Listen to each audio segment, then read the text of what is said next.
Манас Кыргыз элинин батырлык эпосу кылымдардан бери таркалып элдин сүймөнчүгүнө айланган.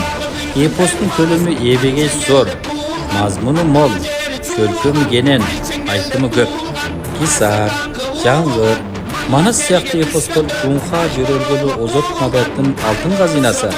Алар Жунха улутунун орток руху байлыгы, дүйнөлүк адабият көркөмүнөр секисинде көздүн жоосун алган кохар. Манас эпосу 2006 жылы 5-айда Боянын тастыгы менен биринчи түркүмдөгү мамлекет даражалуу заттык эмес маданият мурастар тизмесине киргизилген. 2009 жылы 10-айда Бириккен Мамлекеттер Уюму жагынан Адамзат заттык эмес маданият мурастар өкүлдүк чыгармалары тизмесине киргизилген. Эпосто Манас баштаган 8 урпак батырдык таасирдүү окуялары баяндалган.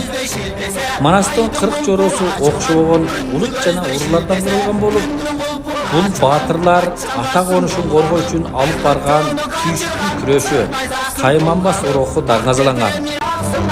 Ойгон болгон кыргызды ушул Манас жыйнаган, отурмактан бошотуп улууларын сыйлаган, чертип койгон чүйкөсү аралык булуттун сындырган, аханды бузуп талкалап, кас душманды тыңгылган, беттешкенди койбогон, эмнеде мындай болбогон, арлы келин корбогон. 40 жоро Айкелдин орду болсо Улчат Оданга кире бериштеги жол боюна тургузулган болуп, сиздерди өзүнө эликтирип турат.